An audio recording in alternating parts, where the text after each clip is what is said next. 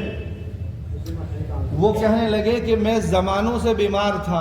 زمانہ گزر گیا، میں ہسپتالوں کے اندر زندگی گزارا کرتا تھا، لیکن میرے پاس ایک بزرگ آئے گھر کے اندر اور آ کر کے کہنے لگے کہ تجھے اللہ نے صاحب استطاعت بنایا ہے، اللہ نے تجھے مالدار بنایا ہے، جا تو اللہ کے گھر کا دیدار تو کر کے دیکھ، مرنا تو ویسے بھی ہے لیکن جاؤ اللہ کے حبیب صلی اللہ علیہ وسلم کے روزے کے اوپر حاضری تو دے کر کے مرو، کم سے کم کل قیامت کے دن ہم اس لائق ہو جائیں کہ دنیا کے اندر اے اللہ ہم نے آپ کے روزے کی جالی کو ضرور چھوا تھا، ہم نے آپ کی حبیب کے سامنے جو ہے حاضری دی تھی اور سلام پیش کیا تھا۔ میرے بھائیوں وہ بندہ بڑے درد بھرے انداز سے مجھے کہنے لگا کہ بھائی جب میں اس مولانا یا کسی بزرگ کے حکم کے مطابق میں نے جب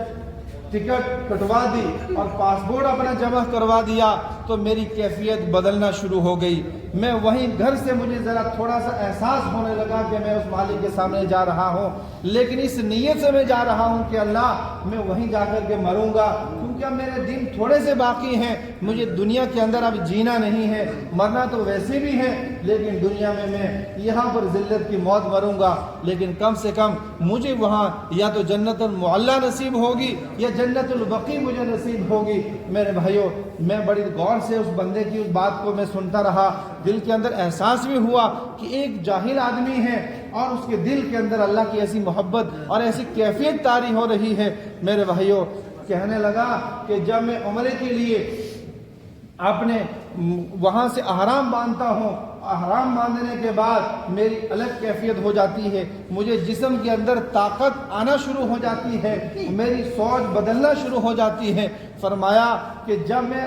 خانہ کعبہ کے سامنے ہمارے جو معلم تھے، ہمارے جو گائیڈ تھے، وہ کہنے لگے کہ خانہ کعبہ سے پہلے آپ ذرا نظروں کو جھکا کر کے اندر تشریف لے جائیں، کیونکہ خانہ کعبہ کے اوپر جب پہلی نظر پڑتی ہے اس وقت اللہ کے یہاں پر جو دعا مانگتا ہے اللہ اس کی دعا کو ضرور قبول کرتا ہے۔ فرمایا کیونکہ آنکھ جھپکنے کے برابر جب تک وہ دعا مانگتا ہے اللہ اس کی دعا کو ضرور قبول کرتا ہے۔ فرمایا کہ میں نے بڑی ہمت کی، بڑی کوشش کی، تو مجھے ساتھ میں یہ بھی کہا اگر زیادہ کچھ نہ مانگ سکو لیکن کم سے کم ربنا آتنا فی الدنیا حسنہ وفی الآخرۃ حسنۃ وقنا عذاب النار، یہ ضرور پڑھنا تاکہ دنیا اور آخرت کی بھلائیاں تجھے نصیب ہو جائیں گی۔ میرے بھائیوں وہ شخص کہنے لگا کہ میں نے ضرور اس درد بھرے انداز سے میں جب خانہ کعبہ کو دیکھا تو میں بےتاب ہو گیا اور اس طریقے سے میری آنکھوں سے آنسو نکل پڑے اور میں چیخ کر کے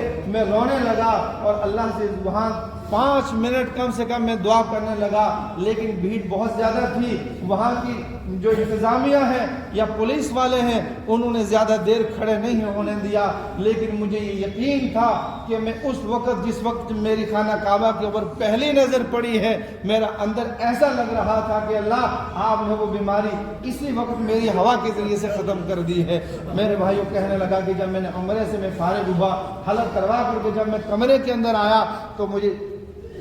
بڑی عجیب سی کیفیت طاری ہو گئی، مجھے چلا نہیں جاتا تھا اور دوائی ساتھ میں تھی، جب مجھے دوائیوں کی ضرورت پڑتی تھی تو میں جا کر کے زمزم پیا کرتا تھا۔ فرمایا کہ الحمدللہ میں 20 دن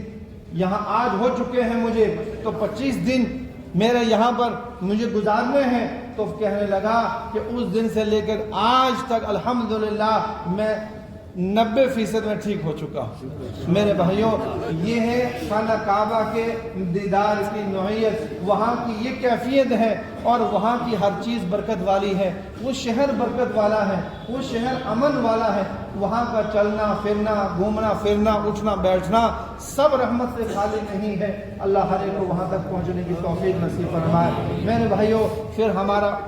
عمرہ ہوا، عمرے سے ہم فارغ ہوئے۔ یہ میں اس وجہ سے واقعہ بیان کیا کہ یہ درد بھری بات جب ہر ایک انسان لے کر کے جاتا ہے تو الحمدللہ اس کے اثرات ضرور انسان کے اوپر پڑتے ہیں۔ ضرور جب اپنی بیماریوں کی شفا کے لیے جاتا ہے، اپنے گناہوں کی شفا کے لیے جاتا ہے، تو ہر اعتبار سے اللہ اس کو نوازتا ہے۔ جیسے نیت انسان لے کر کے جائے گا، ویسے اللہ اس کے مطابق اللہ فیصلہ کرے گا۔ اور ساتھ ساتھ میں یہ بھی ہے کہ جب وہاں جس طریقے سے ایک نیکیاں، ایک نماز پڑھنے کا 1,00,000 نمازوں کے برابر ثواب ملتا ہے، اسی طریقے سے جو گناہ انسان وہاں ہو جائے وہ گناہ بھی اتنا ہی ملتا ہے۔ یہ بھی احتیاط بھی ضروری ہے۔ بہت سارے ہر سال الحمدللہ حجاج کرام تشریف لے جاتے ہیں، عمرہ زائرین تشریف لے جاتے ہیں۔ ہمیں ان باتوں کی طرف ذرا دھیان رکھنا چاہیے کہ اللہ کے گھر میں جا کر، اللہ کے دربار میں جا کر یا مسجد نبوی میں جا کر وہاں کوئی گستاخی نہ ہو جائے، وہاں کوئی ایسے الفاظ ہماری زبان سے نہ نکل جائیں جو انسان کے لیے وبال بن جائیں اور گناہ کا ذریعہ بن جائیں۔ اللہ ہم سب کی حفاظت فرمائے۔ الحمدللہ پھر وہاں سے ہمارے ایک ساتھ معلم تھے، طائف کا اللہ نے سفر کروایا۔ طائف کے اندر وہ مسجد جو حضرت عمر فاروق رضی اللہ تعالی عنہ نے سب سے پہلے مسجد وہاں تعمیر کی اور اپنے ہاتھ سے تعمیر کی، اور ساتھ میں وہ باغ دیکھا انگوروں کا جہاں نبی کریم صلی اللہ علیہ وسلم تشریف فرما ہوئے۔ اور جب وہاں کے بادشاہوں نے، وہاں کے وزیروں نے، وہاں کے گنڈوں نے آپ کے اوپر پتھر برسائے، آپ لہو لہان ہوئے اور وہاں درخت کے نیچے بیٹھے، اللہ نے ان آنکھوں سے اس باغ کا بھی دیدار کروایا اور وہاں کے انگور بھی چکھنے کو ملے، کھانے کو ملے الحمدللہ۔ پھر وہ مسجد عداس ہے جو انگوروں کا گوشہ لے کر کے ایک غلام جو ہے عداس نام کے غلام تھے، وہ وہاں پہنچتے ہیں اور آپ علیہ السلام کے سامنے پیش کرتے ہیں، بعد میں وہ مسلمان ہو گئے۔ وہ مسجد بھی وہاں موجود ہے۔ آج بھی بہت سارے حجاج کرام نے دیکھا ہوگا کہ عمرہ زائرین وہاں تشریف لے جاتے ہیں۔ اس کے بعد وہ مسجد ہے اور جہاں اللہ کے حبیب صلی اللہ علیہ وسلم عبادت کرتے تھے، جہاں وہ پتھر سامنے ہیں جو کفار اوپر سے لڑکا رہے تھے، اور وہ پتھر آپ علیہ السلام کے اشارے سے وہ پتھر وہیں پر رک جاتا ہے، وہ آج بھی ویسے ہی موجود ہے الحمدللہ۔ بہت ساری چیزیں وہاں دیکھنے کی ہیں۔ پھر مسجد نبوی ہے، غزوہ احد ہے، غزوہ بدر ہے، اسی طریقے سے وہ مسجد قباء ہے مدینہ کے اندر، جس مسجد کی بنیاد اللہ کے حبیب صلی اللہ علیہ وسلم نے رکھی ہے اور جس کو پرانا مدینہ بھی کہا جاتا تھا۔ اور جب آپ مکہ سے مدینہ تشریف لے گئے ہیں اور وہاں پر آپ نے حضرت ابو ایوب انصاری رضی اللہ تعالی عنہ کے یہاں قیام فرمایا ہے اور وہاں پر جا کر کے وہ مسجد تعمیر کی ہے۔ آج بھی جو عمرے والے یا حجاج کرام وہاں تشریف لے جاتے ہیں تو ان کو جو ہے 2 رکعت نماز نفل پڑھنے کا ثواب ایک مقبول عمرہ اور حج کا ثواب ملتا ہے۔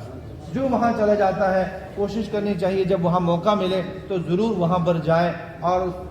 سے بھی استفادہ حاصل کریں۔ میرے بھائیوں، اللہ تبارک و تعالی ہر ایک کو وہاں تک پہنچنے کی توفیق نصیب فرمائے۔ ہم نے اس سفر سے اور اس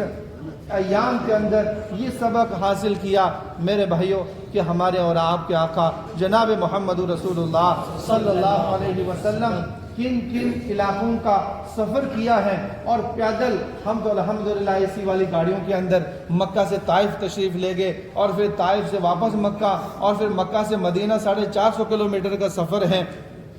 لیکن وہاں پہنچنے والے، جاننے والے، دیکھنے والے وہاں دیکھتے ہیں کہ کتنا لمبا سفر ہے۔ اس زمانے کے اندر نہ کوئی پانی کا انتظام تھا، نہ کوئی روڈ تھے، بیابان جنگل تھے، چٹیل میدان تھا، اور کس تڑپ کو لے کر، کس درد کو لے کر، کس فکر کو لے کر کہ اللہ کے بندے اللہ کی طرف متوجہ ہو جائیں اور اللہ کی اطاعت و فرمانبرداری کرنے والے بن جائیں۔ لیکن میرے بھائیوں، آج میں اور آپ بھی آپ علیہ السلام کے امتی ہیں۔ آج ہم اپنے گریبان میں جھانکیں، اپنے معاشرے کی طرف توجہ کریں کہ آج ہم اللہ کے حبیب صلی اللہ علیہ وسلم کی